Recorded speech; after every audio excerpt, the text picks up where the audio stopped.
Assalamualaikum warahmatullahi wabarakatuh. Perkenalkan, nama saya Ervin Haryani. Saya dari S1 Kebidanan. Di sini saya akan mempresentasikan tentang materi tentang sejarah bahasa Indonesia. Next.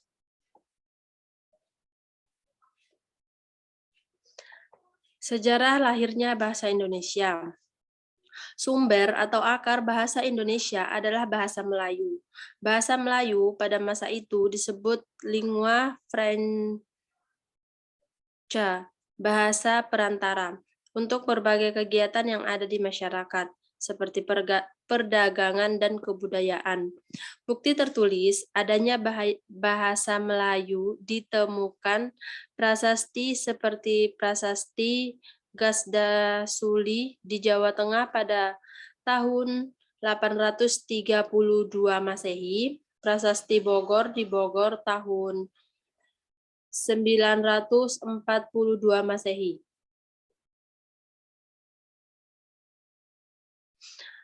Bahasa Indonesia lahir pada tanggal 28 Oktober 1928. Sumpah Pemuda.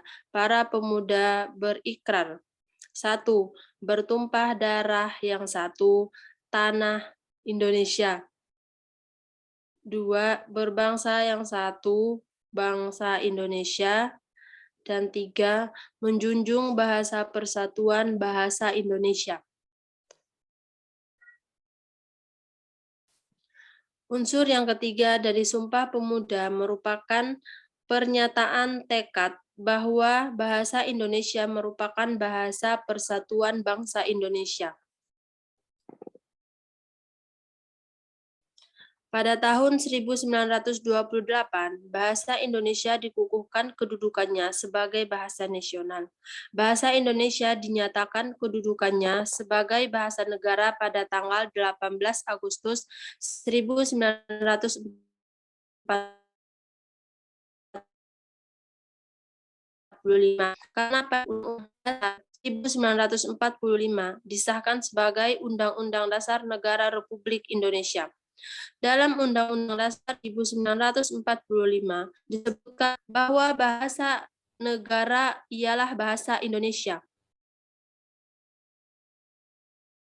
Next. Asal mula lahirnya bahasa Indonesia. Bahasa Indonesia adalah salah satu dari banyak ragam bahasa Melayu. Pada abad ke-19, bahasa Melayu merupakan bahasa penghubung antaretnis dan suku-suku di Kepulauan Nusantara. Selain itu, dulu bahasa Melayu juga menjadi bahasa penghubung dalam kegiatan perdagangan internasional di wilayah Nusantara. Transaksi antar pedagang, baik yang berasal dari pulau-pulau di wilayah Nusantara maupun orang asing, menggunakan bahasa pengantar bahasa Melayu.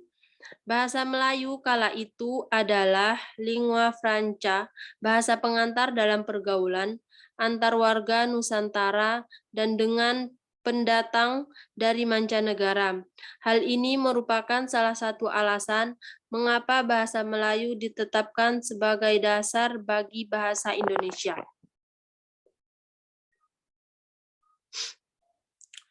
Tonggak sejarah perjalanan bahasa Indonesia.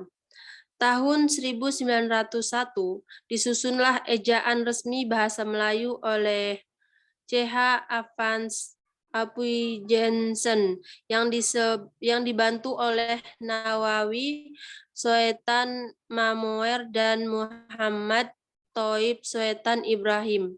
Ejaan ini dimuat dalam kitab logat Melayu yang disebut dengan ejaan Van Uphuizen. Pada tahun 1908, pemerintah kolonial Belanda mendirikan sebuah badan penerbit buku bacaan yang diberi nama Komisi for the Lecture, Taman Bacaan Rakyat. Pada tahun 1917, diubah menjadi Balai Pustaka. Badan penerbit ini menerbitkan novel-novel seperti Siti Nurbaya dan Salah Asuhan. Buku-buku penuntun berkocak tanam Penuntun memelihara kesehatan yang membantu penyebaran bahasa Melayu di kalangan masyarakat luas. Tahun 1928, penentuan bahasa Indonesia sebagai bahasa nasional, yaitu dalam peristiwa Sumpah Pemuda, tanggal 25 sampai 28 Juni 1938, Kongres Bahasa Indonesia I di Solo. Bahasa Indonesia secara resmi diakui sebagai bangsa nasional pada saat Sumpah Pemuda 28 Oktober 1928. Penggunaan bahasa Melayu sebagai bahasa nasional atas usulan Muhammad Yamin, seorang politikus, sastrawan, dan ahli sejarah. Next. Penyempurnaan ejaan menjadi bahasa Indonesia sejak masa perkembangan awal sampai kini bahasa Indonesia memiliki beberapa jenis ejaan sebagai berikut. Ejaan Van Ophuijsen. Ejaan ini merupakan ejaan bahasa Melayu dengan huruf Latin, contoh Georeo, Jang, atau Sajang. Ejaan Republik. Ejaan Republik diresmikan 19 Maret 1947 menggantikan ejaan Van Ophuijsen. Ejaan ini juga dikenal dengan nama ejaan Swewandi karena dibuat oleh sebuah tim yang dipimpin Mr. Swewandi.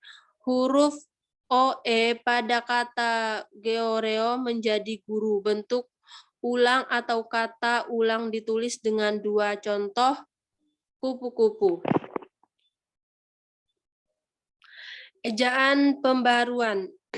Ejaan ini dibuat dengan maksud menyempurnakan ejaan Swewandi yang juga disebut dengan ejaan Prijono Katopo, contoh di Jogja menjadi Jogja.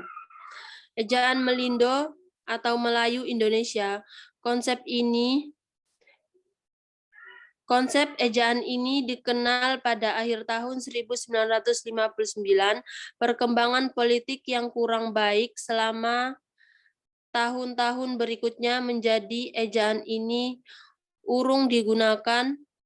Contoh tinja menjadi cinta. Ejaan Bahasa Indonesia yang Sempurna atau EYD. Ejaan ini diresmikan pemakaiannya pada tanggal 16 Agustus 1972 oleh Presiden Republik Indonesia. Ejaan dua bahasa peresmian itu berdasarkan putusan Presiden nomor 57 tahun 1972 dengan EYD, ejaan dua bahasa serumpun, yakni bahasa Indonesia dan bahasa Malaysia, dibakukan. Contoh, di Jakarta menjadi Jakarta. Next. Perkembangan bahasa Indonesia. Dalam perkembangan bahasa Indonesia mengalami perubahan akibat penggunaannya sebagai bahasa di lingkungan administrasi kolonial dan berbagai proses pembakuan sejak awal abad ke-20. Penanaman bahasa Indonesia diawali sejak dicanangkannya Sumpah Pemuda pada tanggal 28 Oktober. Bahasa ini merupakan bahasa yang hidup yang terus menghasilkan kata-kata baru, baik melalui penciptaan maupun penyerapan dari bahasa daerah, bahasa asing maupun kata-kata yang tercinta dari lingkungan sekitar. Perkembangan bahasa Indonesia sebelum kolonial. Pada dasarnya, bahasa Indonesia berasal dari bahasa Melayu. Pada zaman Sriwijaya, bahasa Melayu dipakai sebagai bahasa penghubung antar suku atau lingua franca di Nusantara dan sebagai bahasa yang digunakan dalam perdagangan. Perkembangan dan pertumbuhan bahasa Melayu tampak lebih jelas dari berbagai peninggalan-peninggalan bersejarah. Misalnya, tulisan yang terdapat pada batu nisan di Minye, Tujoh, Aceh pada tahun 1380 Masehi, prasasti Kedukan Bukit di Palembang pada tahun 683, Prasasti Talang Tuo di Palembang pada tahun 684, Prasasti Kota Kapur di Bangka Barat pada tahun 686, Prasasti Karangbrahi Bangko Merangi Jambi pada tahun 688. Perkembangan bahasa Indonesia di masa kolonial. Bahasa Indonesia merupakan bahasa pergaulan dan perdagangan.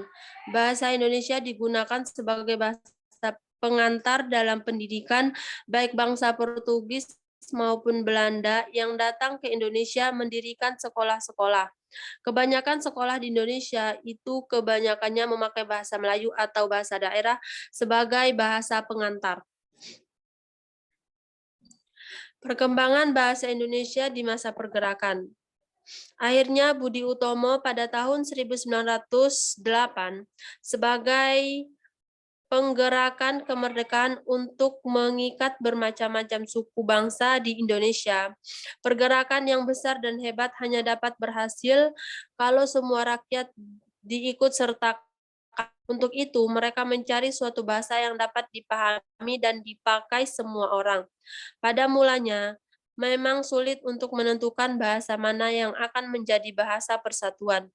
Tiap perhimpunan pemuda, apakah Jong Java, Jong Sumatera, atau Jong Ambon, lebih suka menggunakan bahasa daerahnya sendiri. Budi Utomo misalnya, lebih menekankan kebudayaan dan bahasa Jawa. Perkembangan bahasa Indonesia di masa pergerakan.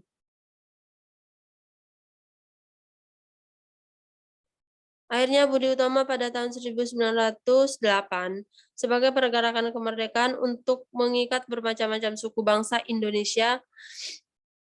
Next.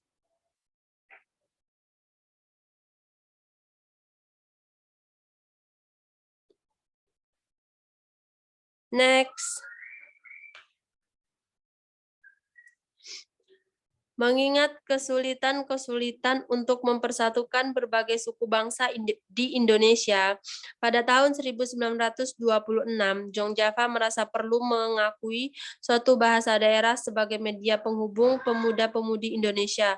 Bahasa Melayu dipilih sebagai bahasa pengantar. Demikianlah tanggal 28 Oktober 1928 merupakan hari pengangkatan atau penobatan bahasa Indonesia sebagai bahasa persatuan atau dengan kata lain sebagai bahasa nasional.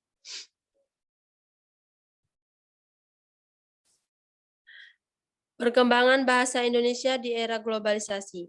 Dalam pergaulan antar bangsa, bangsa Indonesia harus ikut berperan dalam dunia persaingan bebas. Konsep-konsep dan istilah baru di dalam pertumbuhan dan perkembangan iptek secara tidak langsung memperkaya hasanah bahasa Indonesia. Dengan demikian, bahasa Indonesia sekaligus berperan sebagai prasarana berpikir dan sarana pendukung pertumbuhan dan perkembangan iptek tersebut. Dampak positif perkembangan bahasa Indonesia di era globalisasi yaitu: 1. Bahasa Indonesia mulai dikenal oleh dunia internasional. 2. Meningkatkannya pengetahuan masyarakat internasional tentang bahasa Indonesia. 3. Meningkatnya terjemahan buku-buku dalam bahasa Indonesia. Pengaruh global teknologi akan memperkaya kosakata bahasa Indonesia. Adapun dampak negatifnya yaitu masyarakat Indonesia tidak menggunakan bahasa Indonesia yang baik dan benar. 2. Berkurangnya minat generasi muda untuk mempelajari bahasa Indonesia. 3. Bercampurnya bahasa Indonesia dengan bahasa-bahasa asing. 4. Memperkaya kosakata bahasa Indonesia. 5. Hilangnya budaya tradisional. Salah satu cara untuk membentengi bahasa dari besarnya pengaruh globalisasi dan memupuk rasa cinta dalam menggunakan bahasa Indonesia adalah berpegang teguh pada Pancasila. Selain itu, kegiatan-kegiatan yang berbasis bahasa Indonesia seperti seminar dan lomba perlu diadakan untuk menambah pengetahuan masyarakat, khususnya peserta didik mengenai bahasa Indonesia yang baik dan benar. Upaya peningkatan dan pengembangan bahasa Indonesia. Upaya peningkatan bahasa Indonesia. 1. Menumbuhkan dan membina sikap bahasa yang positif. 2. Meningkatkan kecintaan dan kebanggaan terhadap bangsa dan bahasa Indonesia. 3. Meningkatkan kegairahan penggunaan bahasa Indonesia yang baik dan benar. 4. Peningkatan mutu serta disiplin penguasaan bahasa Indonesia dalam segenap lapisan masyarakat. Upaya peningkatan dan pengembangan bahasa Indonesia. Upaya peningkatan bahasa Indonesia. Menumbuhkan dan membina sikap bahasa yang positif, meningkatkan kecintaan dan kebanggaan terhadap bangsa dan bahasa Indonesia, meningkatkan kegairahan penggunaan bahasa Indonesia yang baik dan benar, meningkatkan mutu serta disiplin penguasaan bahasa Indonesia dalam segenap lapisan masyarakat.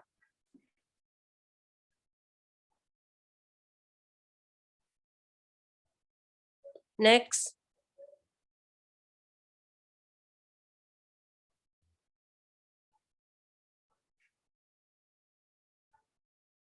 Next.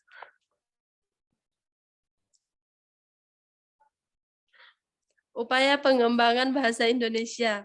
Selain berperan serta meningkatkan kegairahan penggunaan bahasa Indonesia dengan baik dan benar, masyarakat dituntut untuk berperan serta dalam meningkatkan mutu dan disiplin penggunaan serta penguasaan bahasa Indonesia. Hal ini perlu dilaksanakan agar penggunaan bahasa Indonesia sesuai dengan perkembangannya. Pengembangan bahasa tidak melalui perencanaan atau perkembangan dengan sendirinya, tetapi mengikuti arus perkembangan pembangunan nasional.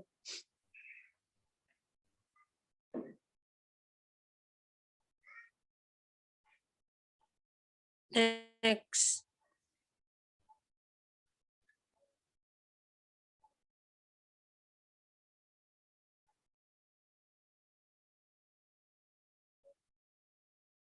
Terima kasih. Sekian presentasi dari saya. Assalamualaikum warahmatullahi wabarakatuh.